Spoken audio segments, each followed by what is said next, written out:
श्री स्वामी समर्थ सद्गुरू स्वामी समर्थ. नमस्कार.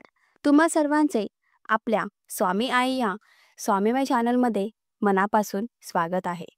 स्वामींच्या कृपेने नेहमीच तुमच्या आयुष्यात सुख, समाधान आणि आनंद असावा, इतकीच मी आपल्या स्वामींच्या चरणी प्रार्थना करते. आणि आपल्या आजच्या या नवीन आणि सुंदर व्हिडिओला पुन्हा एकदा नव्याने सुरुवात करते. भक्तांनो, मी नेहमीच तुम्हाला आपल्या स्वामी आई या चॅनलमध्ये श्री स्वामी समर्थ महाराजांचे भक्तांना आलेले दिव्य अनुभव त्यांच्याच शब्दात सांगत असते. असंख्य वेळा भक्तांच्या घरी घडलेले स्वामी चमत्कार मी तुम्हाला आपल्या या चॅनलमधून दाखवत असते. मात्र आजच्या व्हिडिओमध्ये मी तुम्हाला ज्या ताईंचा हा चित्तथारक अनुभव सांगणार आहे, हा अनुभव ऐकून प्रत्येकाच्या अंगावर शहारे आणि डोळ्यात पाणी आल्याशिवाय राहणार नाही. खरं तर स्वामी सेवेतील हा अत्यंत थरारक, स्वामींच्या अस्तित्वाचा पुरावा दर्शवणारा, प्रत्येक स्वामी भक्ताला मनाला लागणारा हा दिव्य अनुभव प्रत्येक स्वामी भक्तांनी आज शेवटपर्यंत बघा. आणि जे कोणी आपल्या चॅनलवरती नवीन असतील त्यांनी लगेचच आपल्या चॅनलला सबस्क्राईब करा. तर चला सुरुवात करूया आपण आजच्या या नवीन आणि सुंदर अनुभवास. पुढील संपूर्ण अनुभव हा या ताईंच्या शब्दात.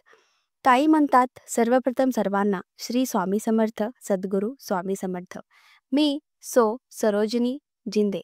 मी मिरजमधून आहे आणि आज मी स्वामी आई या चॅनलमध्ये मी सगळ्या स्वामी भक्तांना माझ्या आयुष्यातील ही सर्वात मोठी स्वामी प्रचिती सांगत आहे.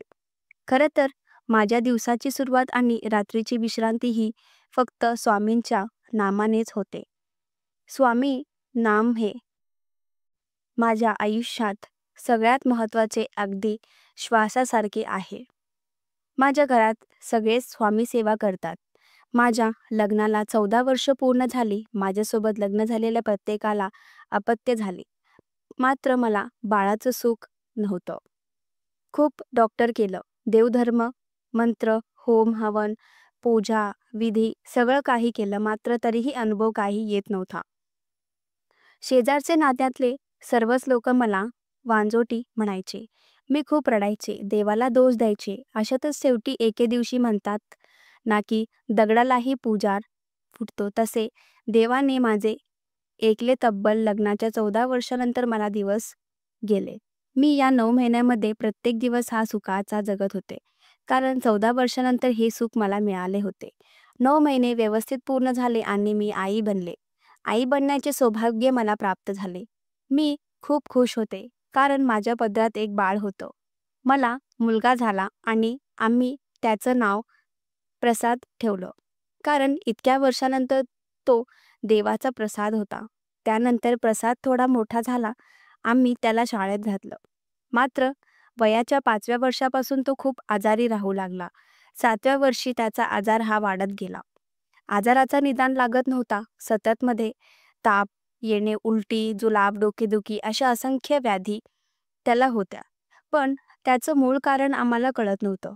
जेव्हा आजाराचा निदान लागलं तेव्हा मात्र आमच्या पायाखालची जमीन सरकली, कारण प्रसादला ब्रेन ट्यूमर होती. इतक्या लहान वयात हा इतका मोठा आजार. खरं तर हा आजार दुश्मनालाही नसावा. देवा इतक्या वर्षांनी दिलं आणि तेही घेऊन गेलास. मी देवाला पुन्हा दोष देऊ लागले. माझा प्रसाद त्या काळात निघून गेला. त्याला देवाज्ञा झाली आणि आम्हाला तो सोडून गेला. ते दिवस म्हणजे आमच्यासाठी मरणासारखे होते. त्यानंतर आमच्या आयुष्यात सर्वात भयानक होत्या. जगण्याची इच्छा नव्हती. श्वास चालू होता, मात्र हृदय बंद होतं. माझे पती, आम्ही दोघेही पूर्णपणे खचले होतो. मात्र माझ्यावर जास्त परिणाम झाला. अगदी मी वेड्यासारखे वागायचे. माझा मुलगा नव्हता, मात्र तरीही मी त्याला आवाज द्यायचे. जेवणाचं ताट वाढून मी त्याला जेवायला बोलवायचे. सगळे वेड्याचे गुण माझ्यामध्ये भरले. शेवटी घरच्यांनी मला सायकॅट्रिस्टकडे नेलं. तिथे माझी ट्रीटमेंट सुरू केली, मात्र तरीही मला त्यातून बाहेर पडता येत नव्हते. शेवटी एके दिवशी माझ्या शेजारी असणाऱ्या विमल काकू त्यांनी मला स्वामी सेवेतील स्वामी तुला बाळ देतील असे सांगितले. त्या दररोज आमच्या घरी आल्या की स्वामींची विभूती आणायच्या आणि माझ्या कपाळाला लावायच्या.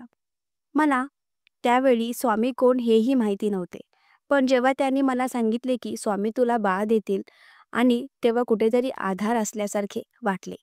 मी खूप खुश झाले. मग त्यांनीच मला स्वामी समर्थांचे सगळे ग्रंथ आणून दिले. स्वामींची मूर्ती दिली.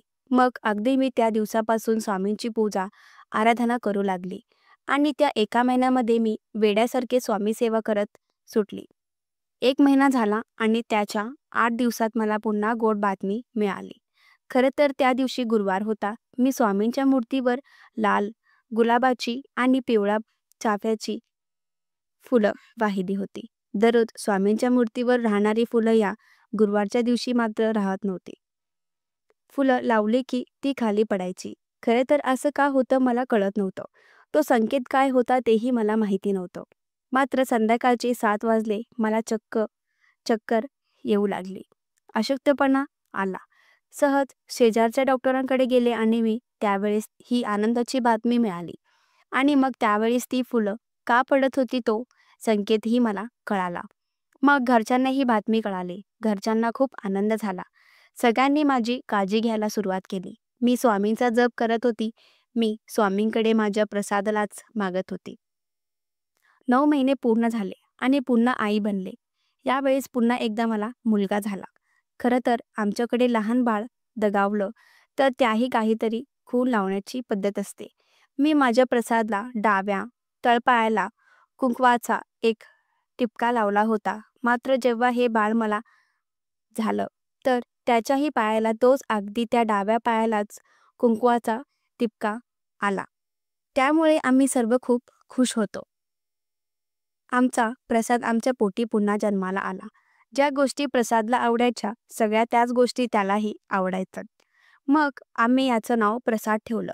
महत्त्वाचं म्हणजे माझ्या प्रसादची जन्मतारीख ही 6/5 होती आणि या बाळाची जन्मतारीख जी आहे ती देखील 6च होती. हा योगायोग असं म्हणतात येणार नाही. खरं तर ही स्वामींची सर्वात मोठी चमत्कारिक प्रचिती होती. खरं तर स्वामींनी माझ्या पदरात माझ्या नशिबापेक्षाही खूप दिलं. खरंच मी त्या सर्व गोष्टी धन्य झाली. आज माझं बाळ हे 4 वर्षाचं झालं आहे आणि हुबेहूब ते माझ्या आधीच्याच बाळासारखं दिसत आहे. अगदी कुणीही आलं तरी सांगतं की हा प्रसादच आहे का?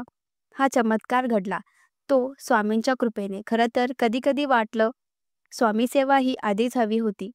कारण स्वामी आधीच माझ्या आयुष्यात असे तर माझा प्रसाद हा गेलाच नसता. मात्र ते म्हणतात ना, स्वामी सेवा मिळायला नशीब लागतात आणि जेव्हा ती नशिबात असते तेव्हाच मिळते. कदाचित माझे भाग्य, माझे नशीब हे आता असतील म्हणून माझी स्वामी सेवा आयुष्यात आले आणि माझं संपूर्ण भाग्य बदलून गेलं. खरंच स्वामींनी माझ्या प्रसादला पुन्हा माझ्या पोटी जन्माला घातलं. स्वामी, कुठे फेडू तुमचे उपकार, मी कसे रेणू तुमचे आभार. श्री स्वामी समर्थ. सद्गुरू स्वामी समर्थ. भक्तांनो, खरंच खूप अद्भुत अंगावर शहारे आणणारा आणि दिव्य अगदी मनाला लागणारा हा चित्तधारक अनुभव तुम्हाला कसा वाटला नक्कीच कमेंट करून सांगा. आणि असे छान अनुभव ऐकण्यासाठी चॅनलला सबस्क्राईब करा. श्री स्वामी समर्थ. सद्गुरू स्वामी समर्थ.